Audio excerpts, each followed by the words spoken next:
dari jumlah mahasiswa di Indonesia, ada 57% mahasiswa Indonesia mengalami stres.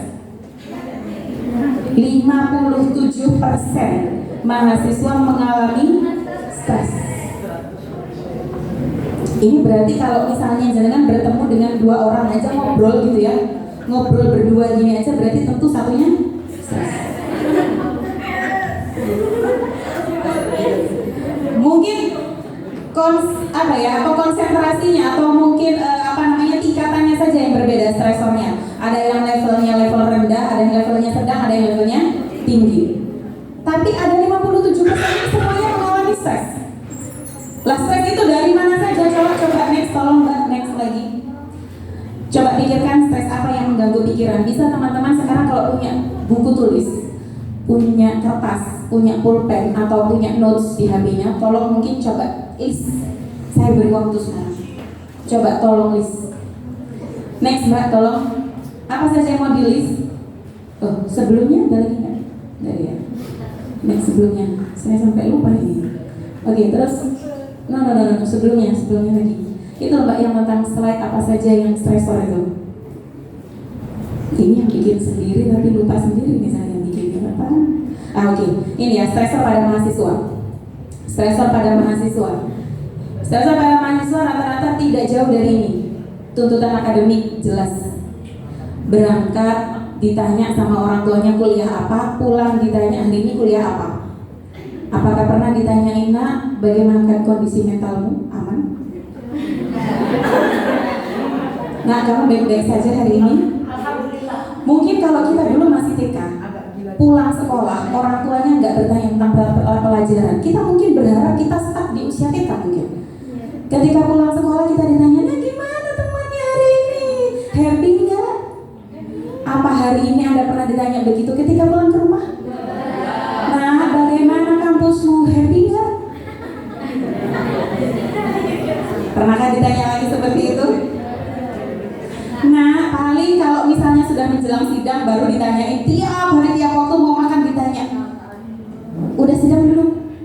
Revisiannya udah belum? Skripsinya gimana? Judulnya diterima nggak?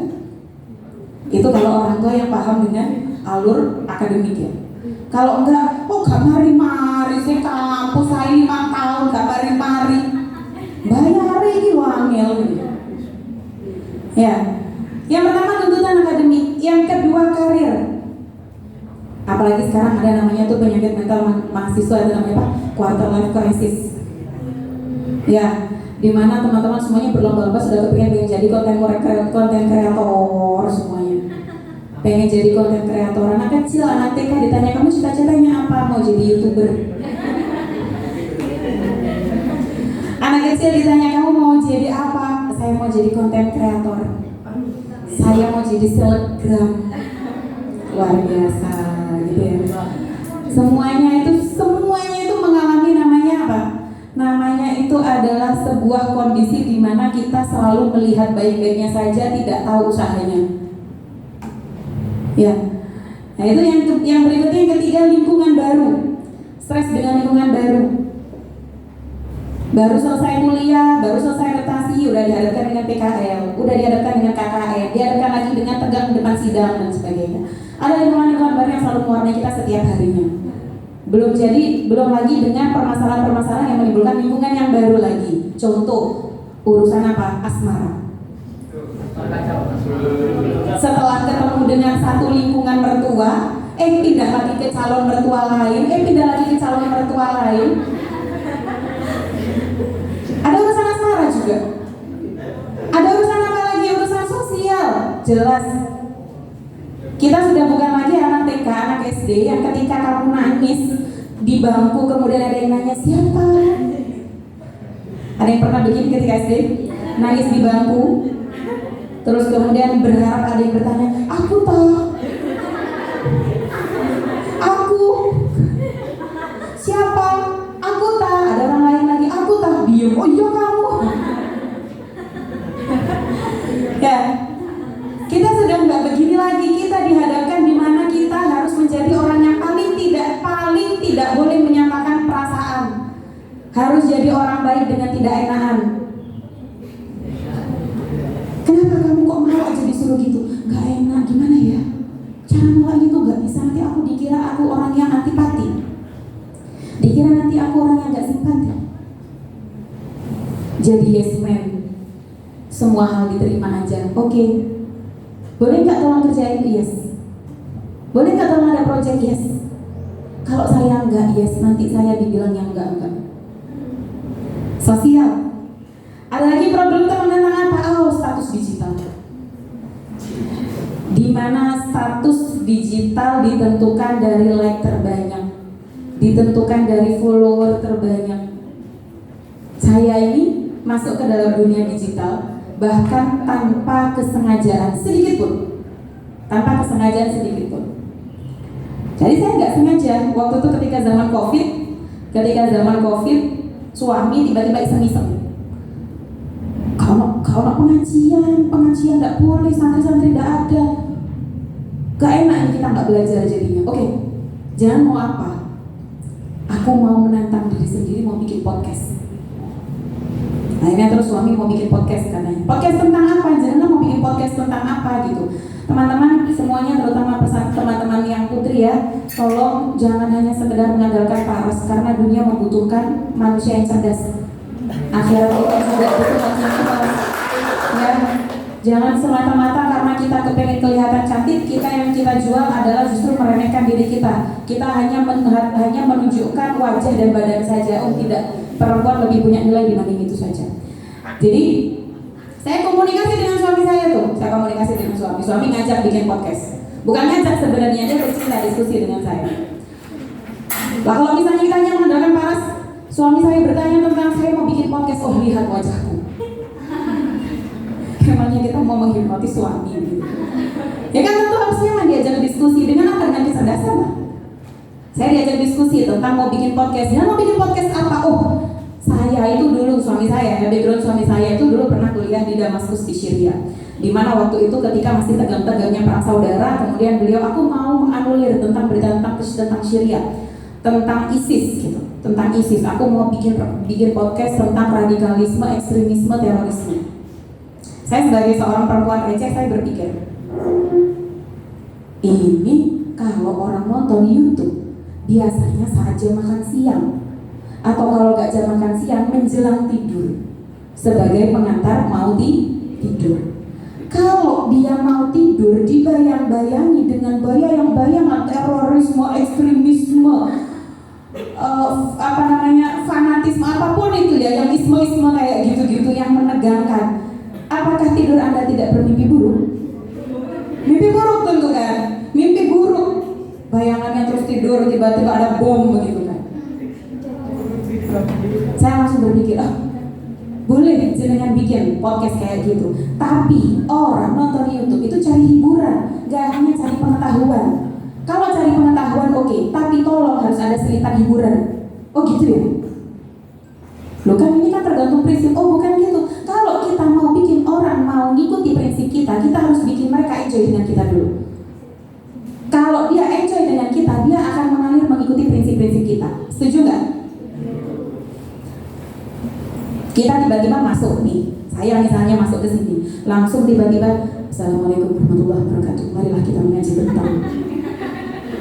Tidak saya bikin nyaman dulu teman-teman dengan pantun, dengan tertawa dan sebagainya, maka teman-teman pun juga nggak akan menangkap apa yang saya omongkan. Prinsip saya nggak nyampe ke teman-teman. Makanya saya bilang ke suami, oh kayak gitu, coba kita bikin konten yang receh tapi ada ilmunya. Oh gimana? Perempuan itu suka yang lucu-lucu, yang suka yang receh-receh ringan-ringan.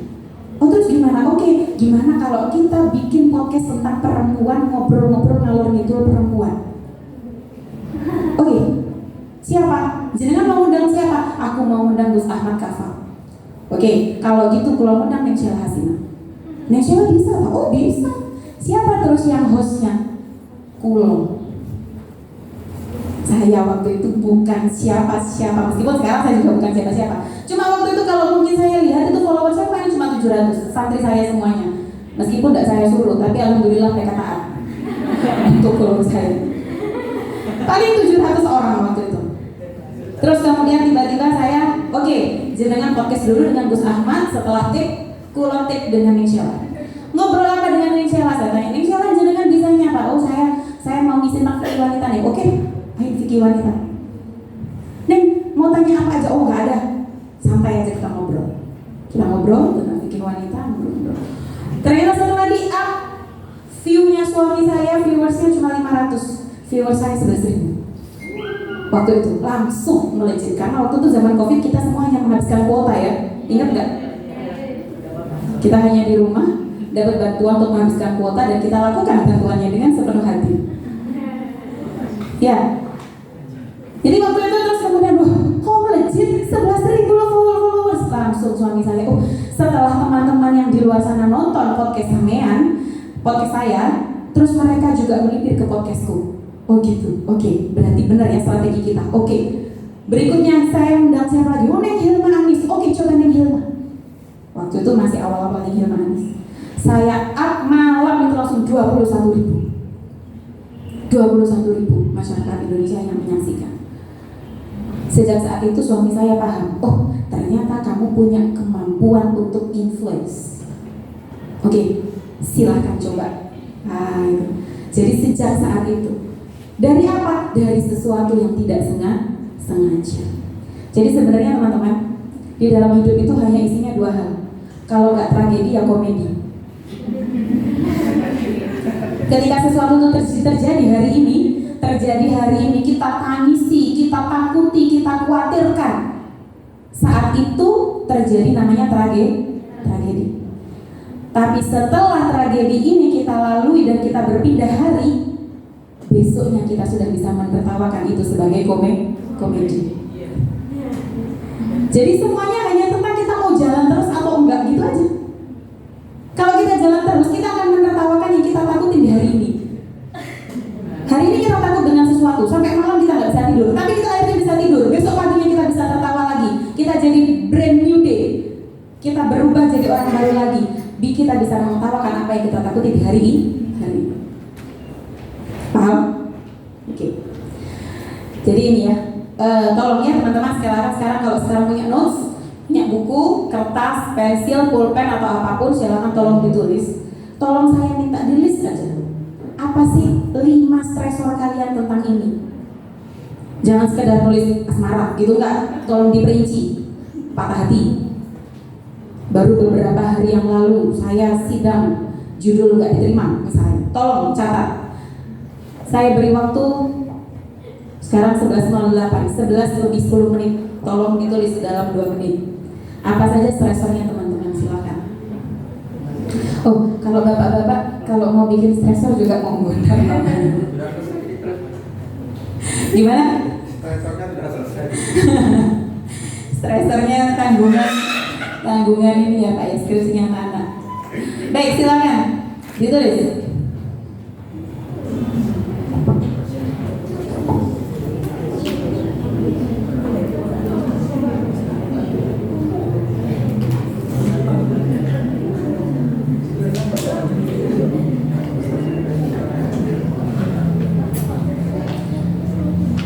Sebelas 09.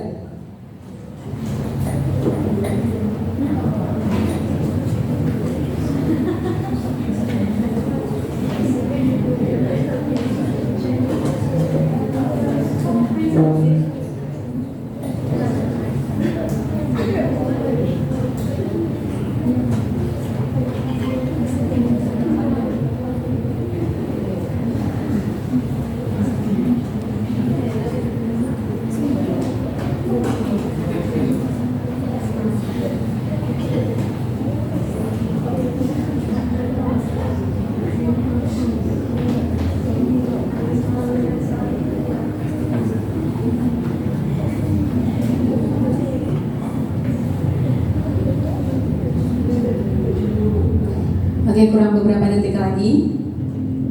Silahkan berdoa, jangan sampai ada yang ditunjuk gitu ya. Oke, saya selesaikan 11 lebih 10 menit.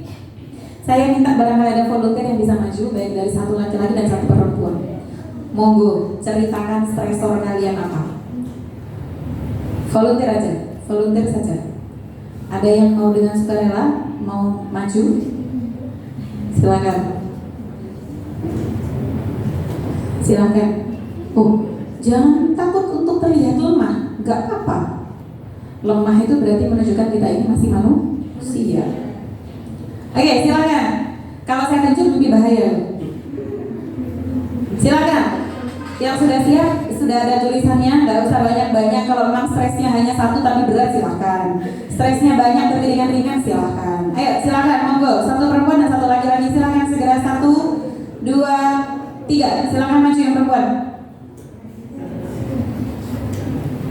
Oke, ternyata dengan stres kita saja kita nggak pede. Stres aja kita nggak pede, apalagi sama kemampuan kita sendiri. Oke, saya tunjuk ya.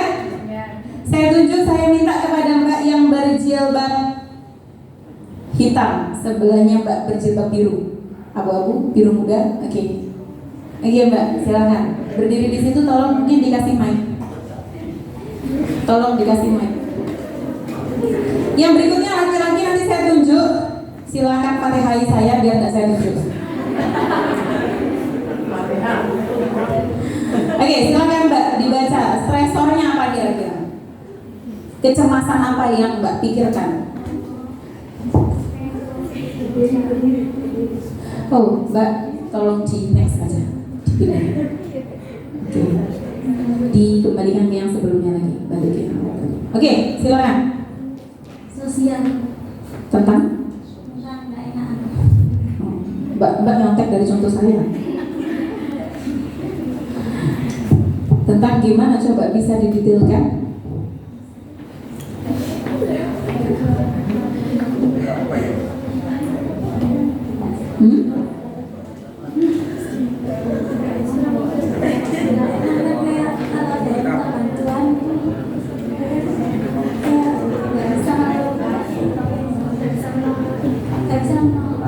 Nggak bisa menolak kalau dimintain bantuan. Padahal sebenarnya kepengen menolak, gitu. Iya, tapi nggak bisa caranya biar kelihatan kayak orang baik gitu. Iya, itu penyakitnya orang kurang baik itu gitu. Penyakitnya orang baik itu nggak enakan. Penyakitnya orang kurang baik nggak tahu diri. Baik, oke. Laki-laki, saya minta laki-laki. Mas, semakin Anda menunduk semakin saya tunjuk. Mas yang paling belakang sendiri. Yang tengah. Oke, silakan Mas. Udah.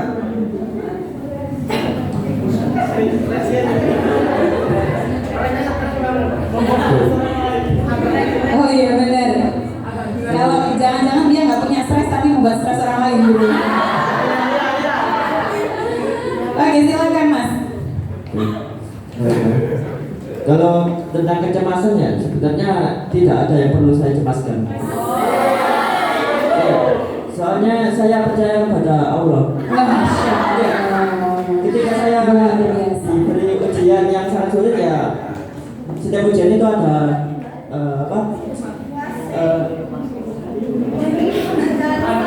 Ada hikmahnya. itu kan ada jalan keluarnya. Oh iya. Jadi saya percaya pada filosofi dulu itu bahwa setiap masalah itu ada jalan keluarnya dan saya punya Allah itu sebagai Luar penolong saya. Terima kasih. Saya nggak yakin Mas Elsa nggak punya masalah. Oh, punya masalah tapi tidak cemas. Oke, terima kasih. Baik, teman-teman. Kalau kalian melihat dari judul ini, teman-teman pasti penasaran juga sebenarnya spiritual itu apa toh? Apakah spiritual itu selalu harus kaitannya dengan agama?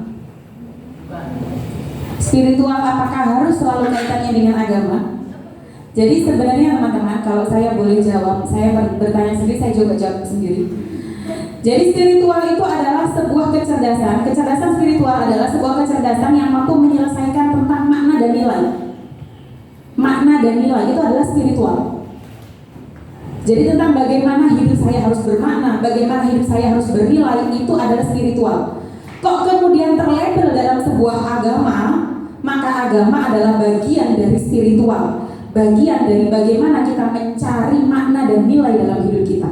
Makanya semua agama itu rata-rata itu hampir sama tentang makna dan nilainya. Hampir semuanya sama tentang bagaimana makna berkasih sayang, tentang bagaimana nilai persatuan, tentang bagaimana saling toleransi, itu sebenarnya sama semuanya.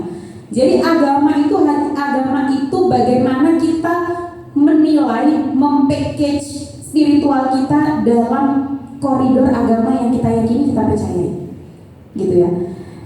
Ada namanya spiritual, ada namanya religius. Religius itu apa? Sebuah ritus atau ritual. Makanya kok kalau misalnya ada orang yang mengatakan kamu kebanyakan cemas, kamu sakit mental, oh kamu kurang iman. Apakah setuju? Bisa jadi, tapi bisa juga enggak. Karena banyak juga orang yang justru imannya straight, imannya kuat, justru dia lebih sakit mentalnya. Ada. Ketika dia hanya mengatakan iman di lisan saja, tapi tidak diaplikasikan, diinternalisasikan dalam hidupnya. Itu yang saya sebut sebagai ada spiritual, ada ritual. Kalau ritual, religiusitas itu sifatnya hanya sekedar kita melaksanakan ritual. Sholat kelihatan, oh dia iman, kelihatan dari mana? Sholat terus. Tapi apakah sholatnya terinternalisasi? Oh dia kelihatan selalu bawa tasbih, dia orang religius. Apakah zikirnya juga mempengaruhi pola pikirnya? Jadi religius sama spiritual itu strict gitu ya, satu strict perbedaannya. Perbedaannya hanya tentang apakah ritualnya ada implikasinya, apakah ritualnya itu terinternalisasi atau tidak. Pertanyaannya di situ saja. Apakah kita menjadi orang yang saleh ritual saja atau juga saleh sosial? Gitu. Ya, berapa banyak orang berangkat haji, pulang haji hanya dapat status Pak Haji, tapi dia tidak pernah saleh secara sosial. Berapa banyak orang tetap sholat, pulangnya nyolong kotak masjid. Berapa banyak orang sholat Jumat, berangkat pakai swallow, pulang pakai ando. Apakah ini dikatakan saleh ritual, saleh sosial? Enggak. Jadi bisa dipahami ya, antara kecerdasan spiritual dengan yang hanya ritual saja, gitu ya. Makanya ketika saya pernah tanya ke Gus Baha, saya sowan ke Gus Baha. Beberapa waktu ini Gus Baha sudah nggak bisa ditemui karena beliau sedang menjalani namanya uzlah. Gus Baha itu seringkali begitu. Ketika dalam posisi beliau sedang dalam posisi yang tenar sekali, beliau kemudian bersembunyi dari semua duniawi. Beliau sembunyi. Padahal kemarin kan beliau sempat viral sekali sampai Najwa Shihab dan sebagainya, beliau viral sekali. Ketika dalam posisi seperti itu langsung bersembunyi. Berbeda dengan kita yang awalnya bersembunyi, kita keluar padahal kita nggak punya apa-apa. Justru orang yang seperti Gus Baha yang uzlah di saat beliau tenar-tenarnya seperti itu terlihat aneh di mata kita. Justru sebenarnya kata Allah, yang aneh lu. Yang aneh bukan Gus Baha, lu yang aneh. Gak punya apa-apa, kita pengen show up. Akhirnya makanya bingung, cemas, gak punya bekal apa-apa, naik ke permukaan, bingung.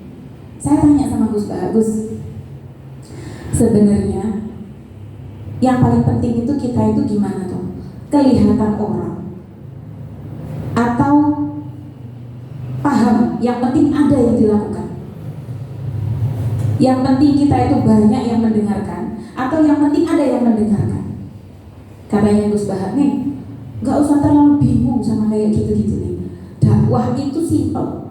Orang berdakwah itu simpel. Yang penting ada yang dilakukan dan tahu apa yang dilakukan. Selesai. Yang penting ada yang dilakukan nih, dan ada yang dilakukan dan paham dengan yang dia lakukan. Selesai, itu aja nih. Kok mau misalnya dia memang rebahan sekalipun, tapi tahu dia rebahan ini untuk apa? Saya rebahan dulu karena setelah ini jam 11 saya harus Jumatan. Dia paham melakukan rebahan untuk apa? Dia paham melakukan sesuatu untuk apa? Selesai. Jadi gak usah terlalu yang cemas bagaimana saya harus berdakwah seperti apa, saya harus kondang, saya harus banyak follower, saya harus di dunia media sosial semuanya mengenal saya dan sebagainya. Itu hanya akan bikin kita capek. Kenapa? Saat kita merasa diri kita terkenal, tapi kita datang ke sebuah tempat kok gak ada yang kenal, kita capek. Kita kecewa loh. Ternyata aku gak terkenal itu. Capek. Jadi sebenarnya bagaimana yang harus kita lakukan? Oke, next.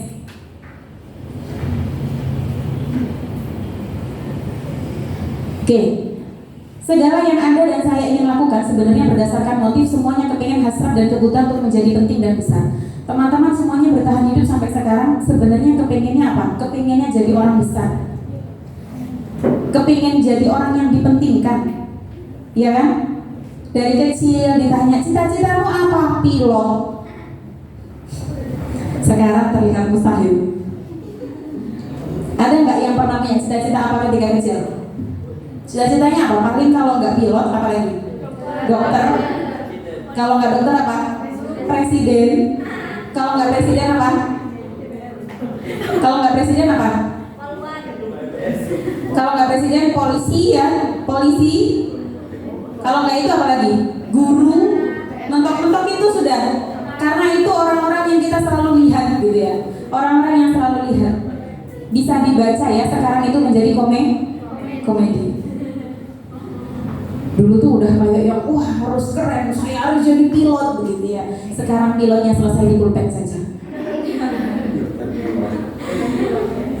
Oke, kita ingin bertahan hidup sampai hari ini karena kita butuh untuk menjadi orang yang penting dan orang yang besar. Oh, nggak apa-apa, asal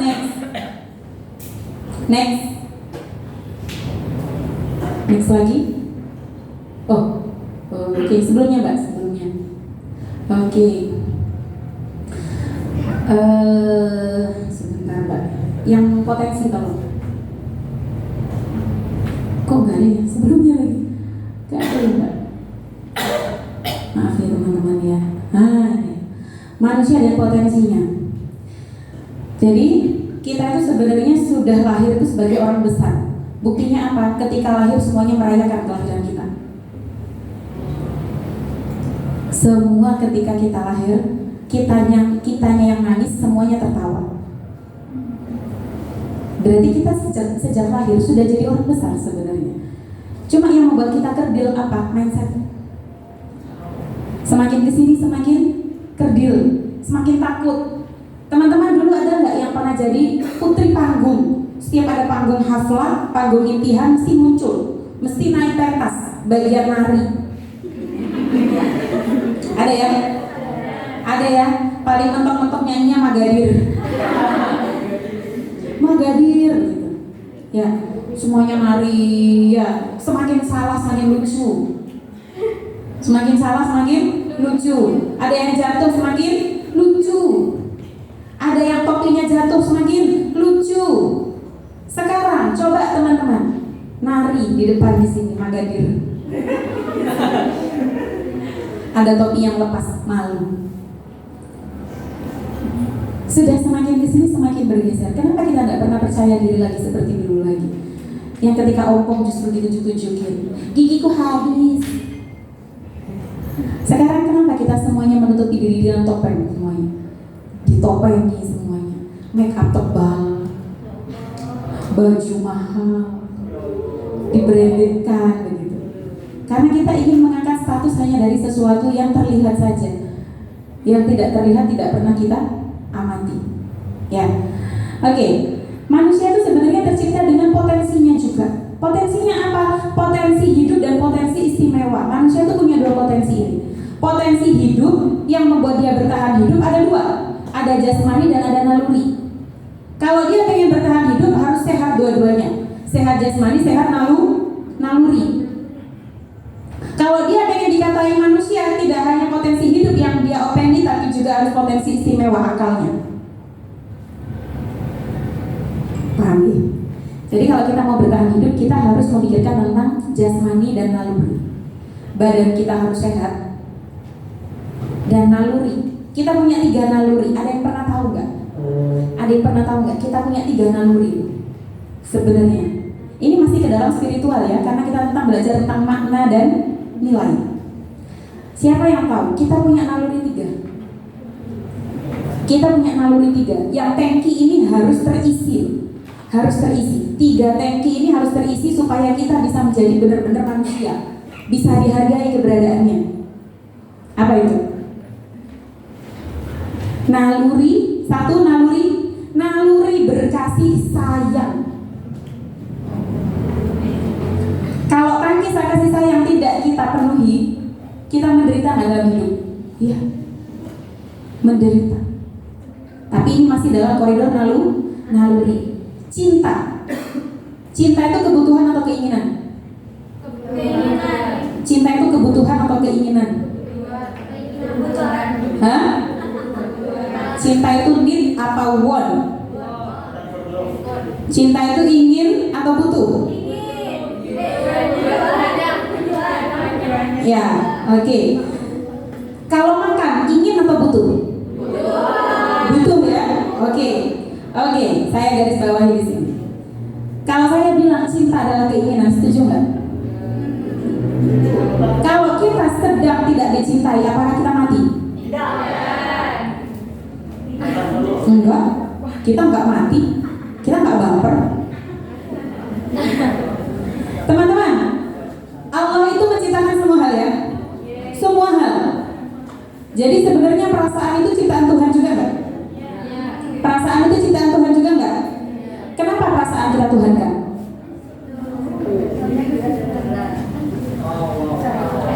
Perasaan ciptaan Tuhan benar ya? Kenapa kita selama ini hanya memikirkan tentang perasaan saja dan kita anggap dia sebagai Tuhan? Ya, oke. Cinta adalah sebuah keinginan. Cinta hanya sebuah keinginan. Buktinya apa? Buktinya mantan mulu. Yang selama ini bilang, aku kalau nggak ada kamu aku akan mati. Apakah sekarang dia setelah jadi mantanmu dia mati nggak? Nggak mati. Nggak mati.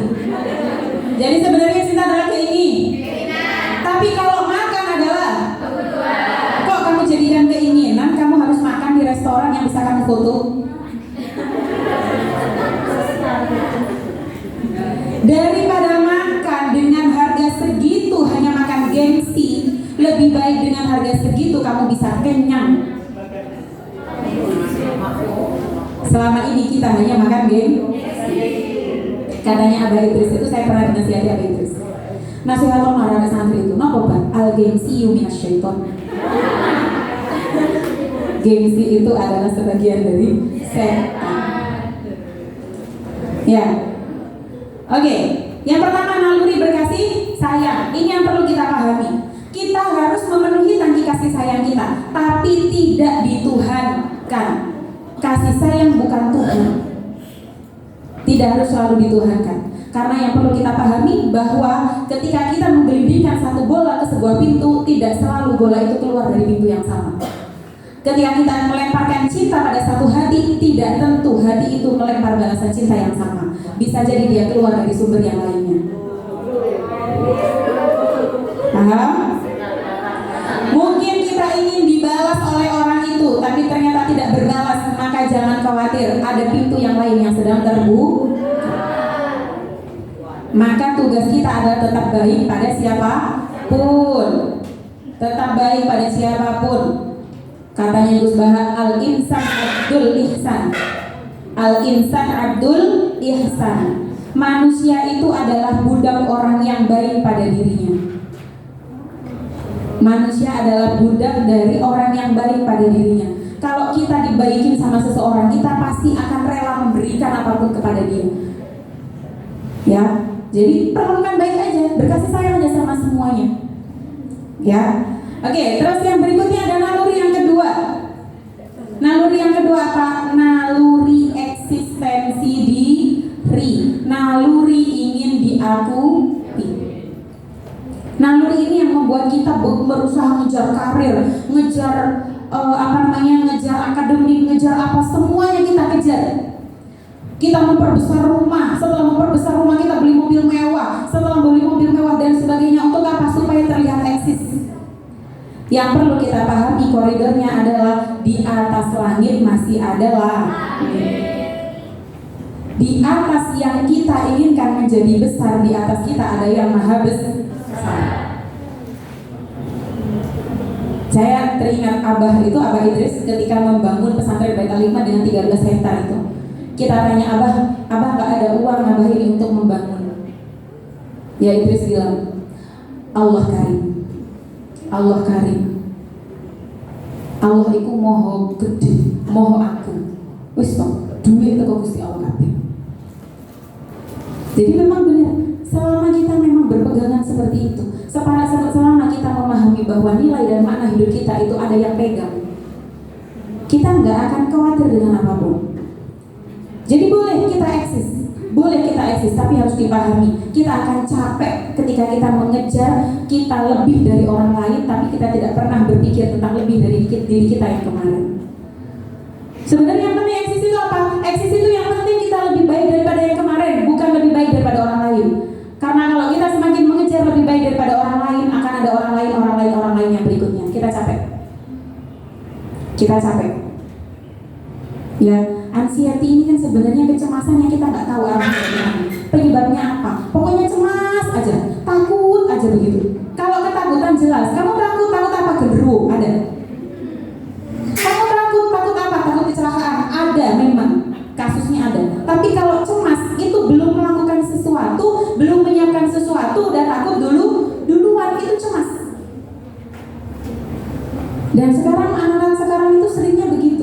Kenapa? Karena bandingannya itu seluruh dunia. Kalau saya dulu masih TK, saya itu hanya cemas ketika teman bangku saya punya kotak pensil lebih bagus dari punya saya.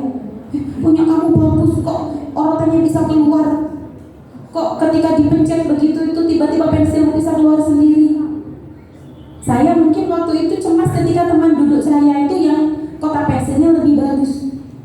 Tapi kalau sekarang, bahkan anak kecil zaman sekarang sudah punya bibit-bibit ansietas. Dari mana? Lihat YouTuber anak-anak yang mereka di mana unboxing tiap hari mainan. Mamaku kenapa kok nggak pernah dibeli mainan kayak itu? Aku juga kepingin mainan kayak itu. Ibu jawab, gak ada duit. Cemas lah dia. Tiap hari aku ditunjukin kayak gini-gini semuanya, tapi aku nggak pernah dibelikan. Cemas. Sejak kecil, sejak lahir, karena anak digital natif sekarang sudah pegang HP, dia cemas mulai kecil. Yang perlu kita pahami, bandingan kita bukan orang lain, tapi kita yang kemarin. Kita eksis dengan perbaikan diri kita dari yang kemarin. Oke, terus kemudian ada naluri yang berikutnya, naluri yang paling tinggi lagi.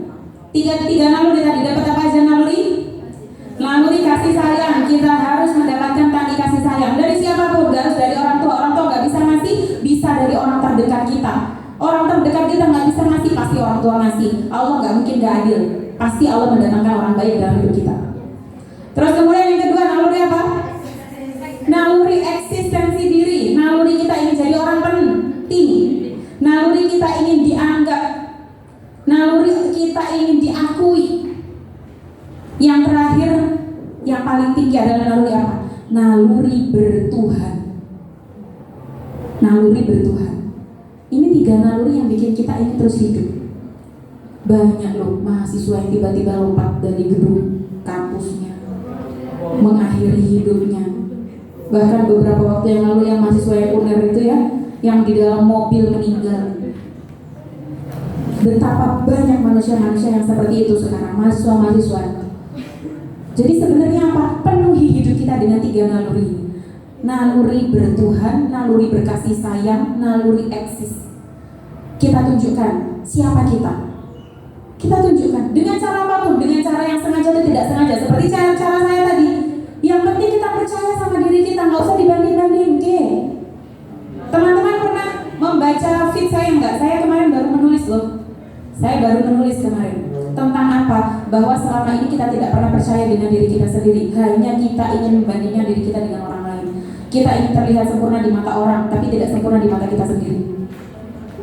Kita ingin terlihat nyaman di mata orang, tapi tidak pernah nyaman dengan diri kita sendiri. Buktinya apa? Kalian ketika pakai daster nggak pernah difoto.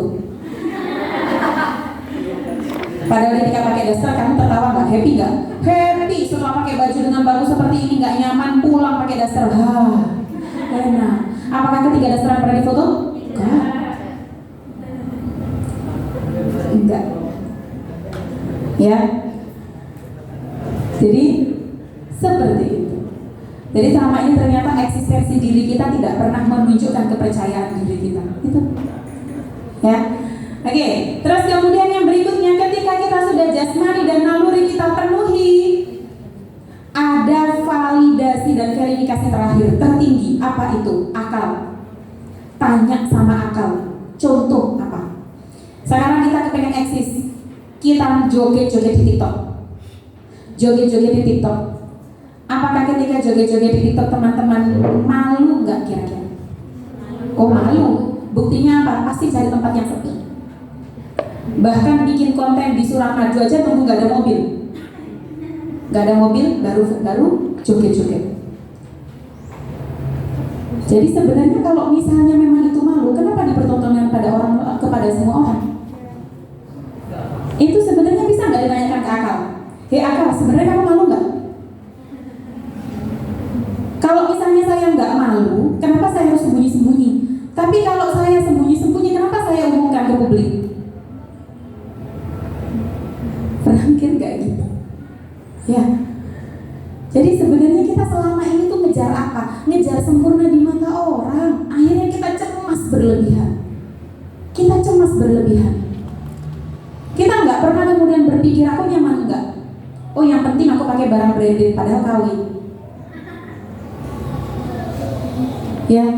Jadi sebenarnya apa? Sebenarnya itu tadi tugas kita hanya menyehatkan tempat ini aja, jasmani, naluri dan akal. Ini yang kita puaskan. Kalau kita sudah puas selesai, gak usah terus kemudian kita mengungkit-ungkit untuk harus sama dengan orang lain, gak bisa. Ya, oke, next. Jadi apa yang harus kita lakukan? Next, Mbak.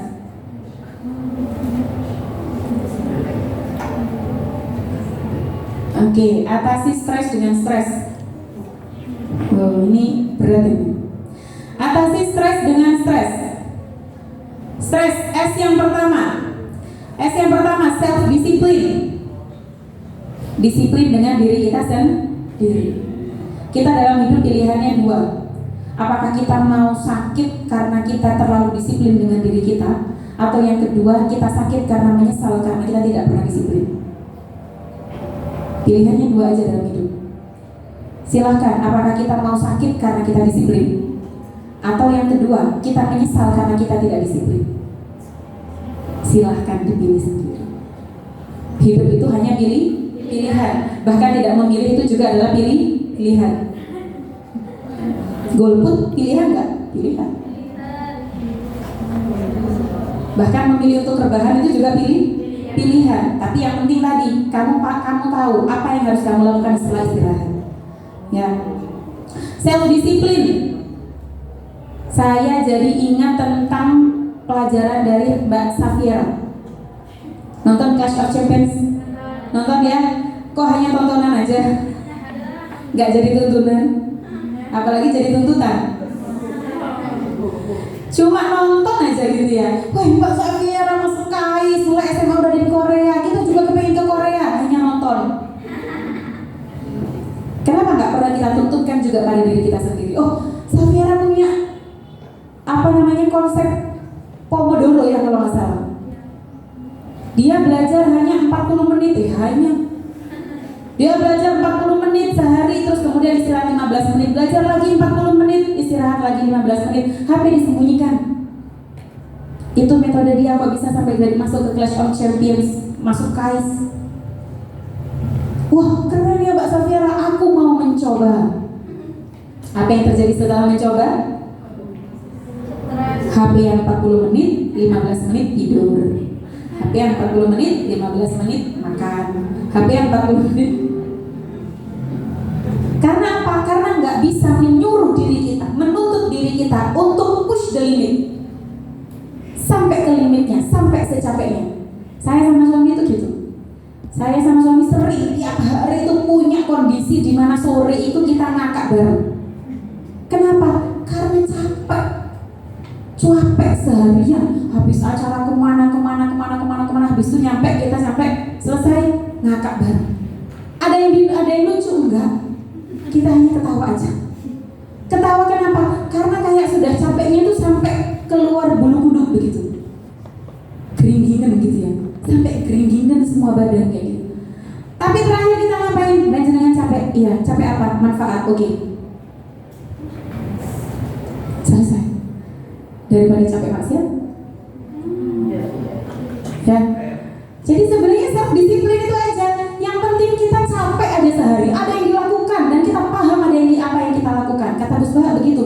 selesai, lakukan apapun yang bisa dilakukan. Oke, Neng, saya merasa dimanfaatkan. Oke, berarti kamu manfaat. Neng, berarti saya ini cuma diambil waktu butuhnya saja. Oh, berarti temanmu penuh, kamu bisa memberikan kebutuhan pada temanmu. Selesai. Coba melihat semuanya dari sudut husnuzon. Ya, kok ada? Oke.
Baik, saya lanjutkan. Saya duduk sebentar. Saya mohon nanti semuanya kertas yang tidak tadi ditulis itu mohon disimpan ya. Karena kalau hari ini mungkin kita menganggap itu sebagai stresor, besok itu akan jadi komedi. Ya, oke, semuanya. Jadi mengenai self disiplin itu usahakan kita pasang tinggi-tinggi tentang target hidup kita. Karena kita yang berusaha maksimal untuk bermanfaat tidak akan punya cukup waktu untuk maksiat. Ketika kita punya waktu banyak untuk kita melakukan kemanfaatan, kita tidak akan punya cukup waktu untuk kemaksiatan. Pasang banyak-banyak target hidup kita. Kita mau jadi apa? Kita mau jadi apa? Kita mau jadi apa? Silahkan. Saya pernah ditanya oleh salah seorang santri saya ketika malam tahun baru kemarin. Ketika saya ajarkan kepada mereka tentang membuat resolusi hidup. Mereka tanya ke saya, Neng, terus resolusi hidupnya Neng apa? Neng, resolusi hidupnya Neng apa? Saya jawab, saya hari ini sudah tidak membuat resolusi lagi, Dok. Karena hari ini saya adalah resolusi saya yang dulu. Hari ini saya adalah hasil dari resolusi saya yang dulu. Saya apakan resolusi saya dulu? Saya tulis dulu itu. Ketika di pesantren, saya tulis semuanya apa saja yang ingin saya lakukan. Bahkan dulu itu saya nulis dengan spesifik. Saya di usia 27, saya harus bisa 27, saya nulis. Usia 27 saya harus sudah bisa menginfluence 35.000 orang. Terus saya tulis secara detail sekali. Saya tulis umur 27 saya harus bisa mempengaruhi orang lain, menginspirasi orang lain 35.000 orang. Saya fatihai, saya gak cemaskan, saya titipkan sama Allah. Ya Allah, saya minta kawalkan resolusi saya. Dan saya di usia 27 follower saya sudah 50.000. Siapa yang kawal? Allah. Tulis fatihai, titipkan. Ya Allah, nitip. Gak usah dicemaskan terus habis itu. Berjalan saja setiap hari dengan antusias, dengan baik, jadi orang baik, jadi mahasiswa baik, jadi semuanya jadi yang baik. Nanti yang ngawal siapa? Allah. Ya. Terus kemudian yang berikutnya, tender loving care, memberikan kasih sayang yang lembut dan sanjungan. Kita tentu tidak bisa hidup sendiri, harus butuh teman. Tapi definisi teman, tolong hati-hati. Sodikuka man sodakoka la man sodakoka. Teman adalah mereka yang selalu jujur padamu, bukan mereka yang selalu hanya sekedar menemanimu. Seringkali kita nggak mau kalau teman kita jujur sama kita. Kamu kok gini sama aku loh, kan padahal teman kita berani jujur sama kita. Daripada kita diomongi disanjung-sanjung, tapi akhirnya jatuh, lebih baik jujur. Okay? Nah terus kemudian yang berikutnya relaxation, relaksasi, duduk relaksasi lewat apa? Olah pikir, olah zikir. Saya tanya sama Gus Bagus, zikir yang terbaik itu yang apa? Zikir yang dibaca nih. Saya minta ijazah zikir sama Gus Baha, nggak dikasih sama Gus Baha. Zikir yang terbaik apa Gus? Zikir yang dibaca. Selesai. Zikir yang dibaca. Meskipun dikasih ijazah zikir kayak apapun, kalau nggak dibaca ya percuma. Dan kalau sudah dibaca, apakah itu mempengaruhi olah pikir? Itu yang penting. Olah zikir, olah pikir. Jadi sekedar gak usah banyak-banyak, tapi setelah bangun tidur kita, alhamdulillah, sambil kita resapi hari ini kita diberi nyawa. Itu kalau di dalam ajaran agama lain ada namanya meditasi. Ketika mau tidur juga begitu. Sayyidah Aisyah itu ketika ditanya, Sayyidah Aisyah, kok bisa sudah usia 40 tahun kok pikirannya masih bagus, daya ingatnya masih bagus, wajahnya masih kinis-kinis awet muda, apa rahasianya? Rahasia saya, setiap malam saya tidak pernah menyimpan dendam. Setiap malam maafkan siapapun yang berbuat jelek kepada kita. Lepaskan semuanya, supaya besok kita menjadi orang yang baru lagi tanpa membawa dendam keesokan harinya. Jadi malam tuntaskan, selesaikan. Mau tidur, astagfirullah, selesai, gak usah banyak-banyak. Daripada kita baca astagfirullah, gak ada bekasnya sama sekali. Ya. Terus yang berikutnya, exercise atau olahraga. Aklus salim fi jismis salim. Usahakan kita menguasai satu jenis olahraga. Nih saya sudah olahraga, apakah jempol itu bagian dari raga? Iya, saya tiap hari olah jempol. Scroll. Percayalah teman-teman, untuk bisa sehat pada zaman sekarang ini lebih baik kita tidak too much information. Nggak usah terlalu banyak scroll. Kenapa? Semakin banyak scroll, semakin banyak informasi, kita jadi banjir informasi. Kita hanya berpikir yang tidak penting, yang penting tidak masuk ke sini. Ngapain kita harus ngurus kalau Syahrini mau lahiran? Kita aja belum punya pasangan. Kan akhirnya nggak kepikir kan? Kita nggak kepikir untuk hal-hal yang lebih prioritas karena diisi hal yang tidak prioritas. Itu akhirnya membuat kita itu di sini namanya itu obesitas informasi. Capek kita. Makanya kalau di pondok itu nikmatnya apa? Purifying information. Suci gitu, nggak tahu berita-berita apa-apa.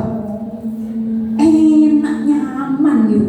Nggak tahu kalau di luar sana ada pemerkosaan, nggak tahu di luar sana kalau ada enak, nyaman. Hidup hanya tentang kegiatan jamaah, doa, wirid, kemeng.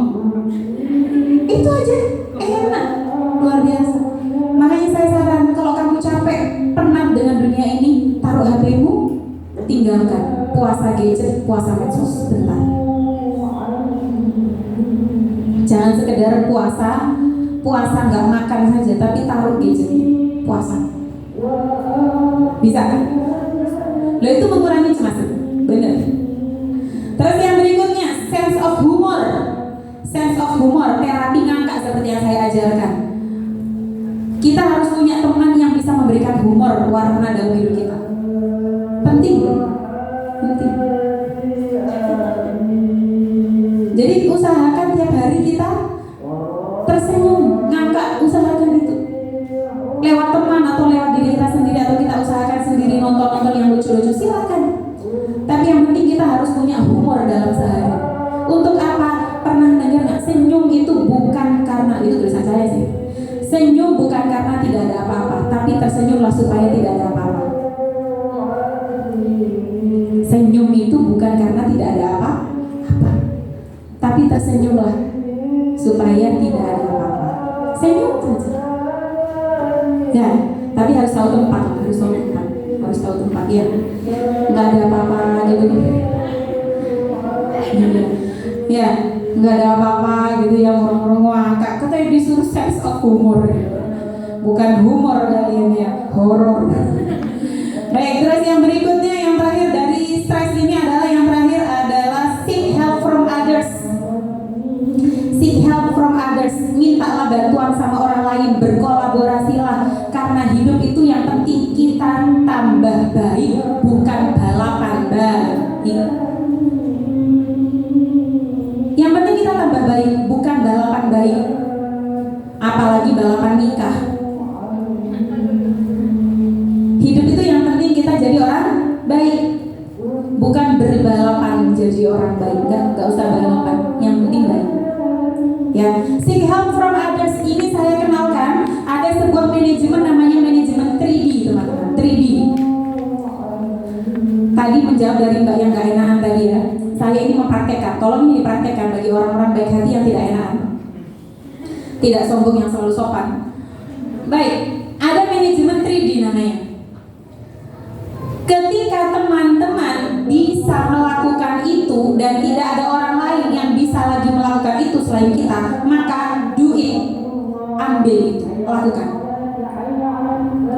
Yang kedua, kalau teman-teman nggak bisa melakukan, tapi di sekitarmu ada orang yang bisa melakukan hal yang sama, maka delegate it, delegasikan. Yang pertama, kalau kita bisa melakukan, bisa waktunya ada, dan nggak ada orang yang lain yang bisa melakukan lagi selain kita, maka do it, lakukan. Tapi yang kedua, kalau kita nggak bisa melakukan, ada orang lain yang bisa melakukan yang baik juga sama, maka delegate it, delegasikan. Jangan takut untuk berbagi. Kita sering kali gitu, nanti aku kalau nunjukin ke kamu, kamu pintar duluan daripada aku. Dulu teman-teman waktu SD kan gitu, sampai ketika ngerjain tugas ujian langsung gini. Surga terlalu luas untuk kita huni sendirian. Ya, barengan, delegasikan, biar semua pintar bareng, kolaborasi bareng, semua hebat bareng. Toh sama-sama makhluk Indonesia, sama-sama makhluknya Allah, selesai. Yang ketiga, manajemen dari diri apa? Ketika kamu nggak bisa melakukan, waktumu nggak ada prioritas lain yang harus kamu pentingkan, nggak ada yang bisa melakukan lain selain kamu. So, dump it, tolak. Maaf, sekurangnya aku gak bisa.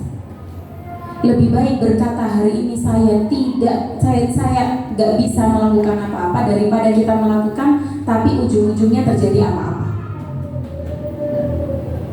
Sering gak kita menerima aja, ujung-ujungnya jelek semuanya, rusak semuanya, karena kita terlalu memaksakan. Do it, delegate it, so dan tolak. Ya. Oh, dengan yang baik, mohon maaf, sepurane yo, aku gak iso ngelakoni. Saya ini ada yang harus saya lakukan yang lain, daripada nanti yang harus saya lakukan ini ada apa-apa, lebih baik saya ngomong dari awal. Itu lebih enak daripada kita masih PHP orang lain.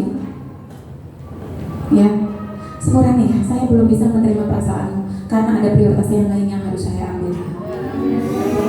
Lebih baik ngomong di awal nggak enak begitu, lebih baik nggak enak di awal daripada nggak enak di akhir. Sudah lagi sayangnya dicampakkan. Lebih baik ngomong di awal, maaf saya nggak bisa. Nih, itu hanya tanya alasan, lebih baik begitu, diberi alasan daripada ditinggalkan. Ya, oke, next. Atasi stres dengan stres, dan yang berikutnya atasi dengan apa lagi? Apa lagi yang berikutnya, Mbak? Next. Atasi stres dengan stres, dan saya nulis sendiri lupa saya. Nggak bisa.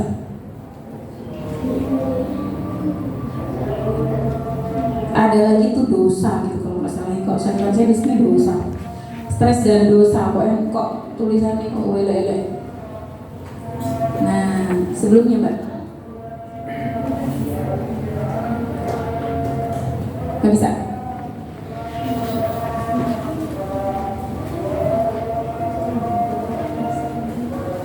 Oke, next. Sebelumnya.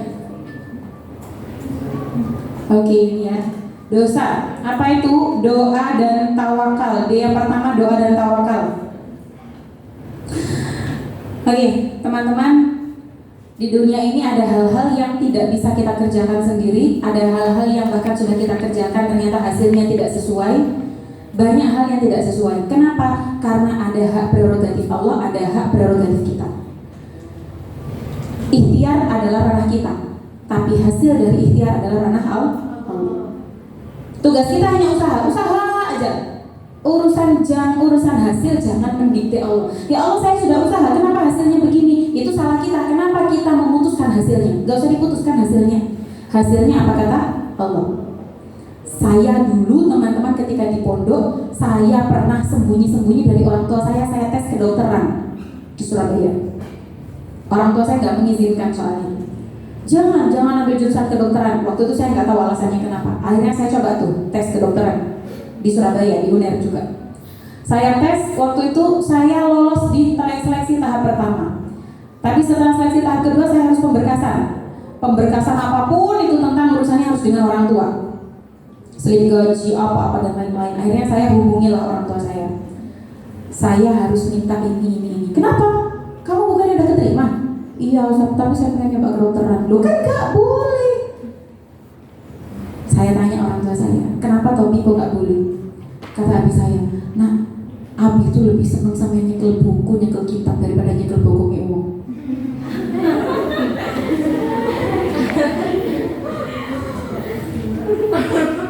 Saya waktu itu sebagai orang idealis, kenapa? Oh, ini sama-sama manfaat.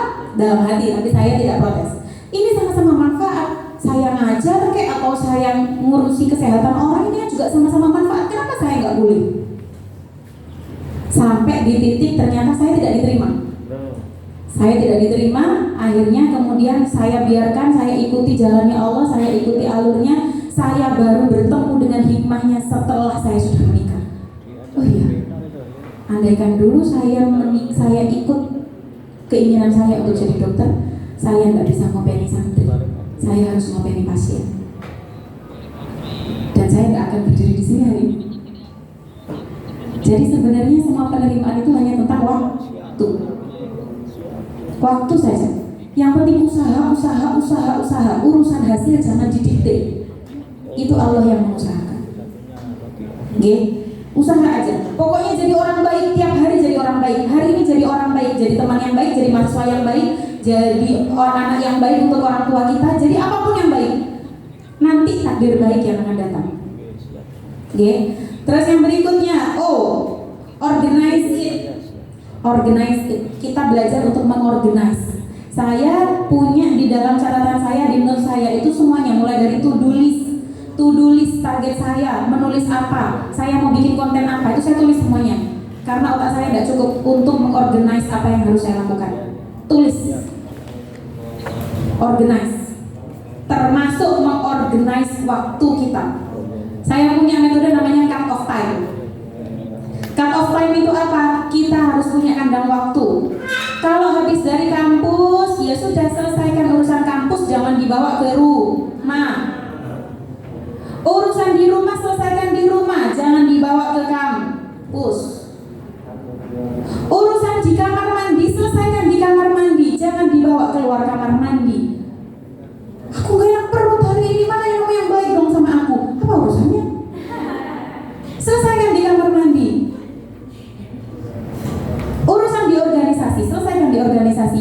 bawa ke dalam kelas. Itu namanya kita profesional. Dan itu membuat kita nggak capek mikir. Karena kalau di satu tempat kita berpikir dua hal, capek, cemas kita. Ya, apalagi tugas dari kampus dibawa ke rumah, usahakan selesaikan dulu. Terus yang berikutnya, S, sabar dan sholat. Nah, sabar dan sholat tadi saya bilang ya. Idza massahu syarru jazu'a wa idza massahu khairu manu'a illal musallin alladzina hum fi sholatihim daimun. Mereka yang setia pada sholatnya maka mereka tidak akan pernah mengeluh. Sholat. Saya kemarin habis ngonselingi santri saya itu terkena didiagnosa oleh psikiater dia paranoid akut. Paranoid akut anak kelas 10 SMA. Baru masuk, terus kemudian kita lihat gelagat-gelagatnya kok begini. Saya sekarang menghadapi anak-anak mental-mental itu. Ada yang sizu, ada yang macam-macam. Ada yang paranoid akut.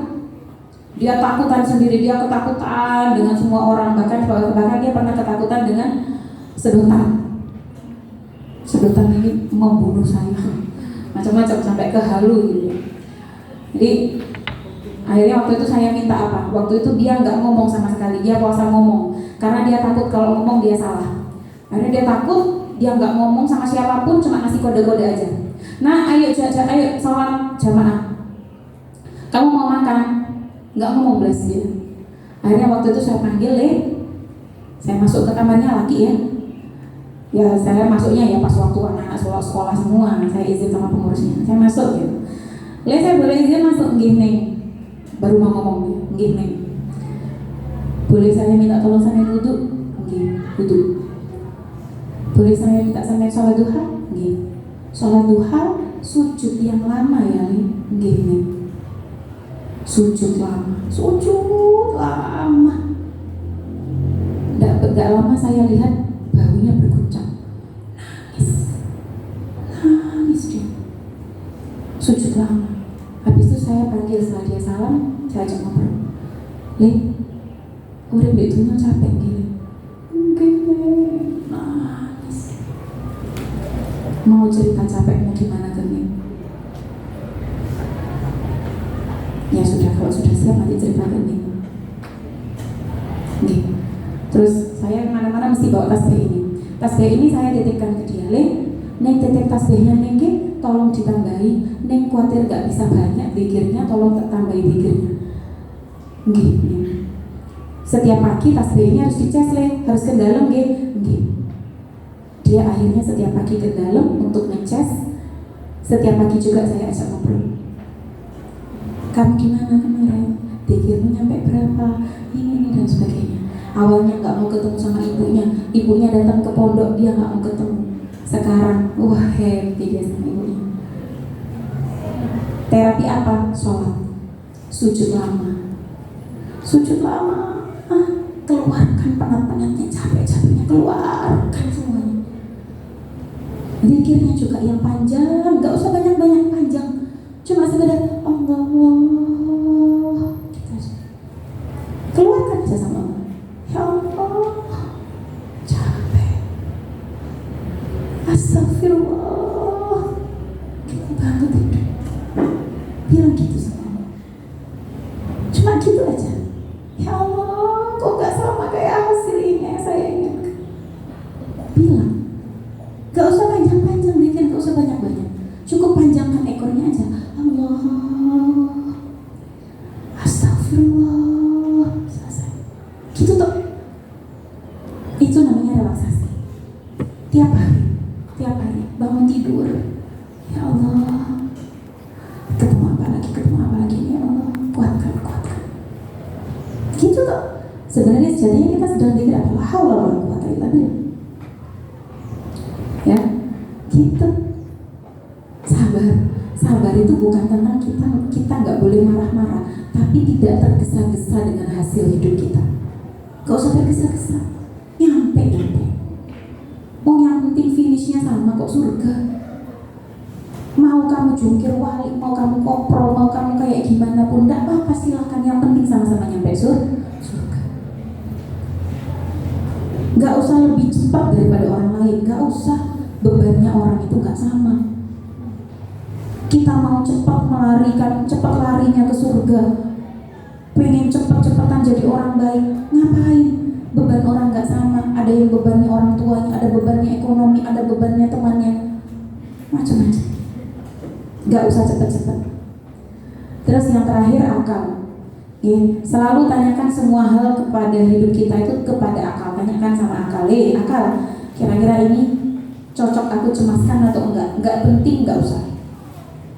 Karena berapa banyak orang itu yang kecemasan itu hanya menghabiskan biaya, menghabiskan uang, karena solusinya tidak efektif. Mungkin menurut kamu, oh kalau saya capek, saya cemas, saya check out. Apakah check out itu justru memberikan solusi? Setelah kita beli, kita cemas, uangnya dari mana? Setelah kita apa? Tapi kalau misalnya saya itu ya kembali ke ini aja. Yang penting silakan. Kamu mau caranya menyelesaikan masalahmu dengan cara apapun, jalan-jalan, check out, makan, ini sama temenmu, silahkan. Sakarmu, caramu masing-masing. Yang penting kita menerima bahwa itu semuanya dari Allah. Ya, itu aja. Ya.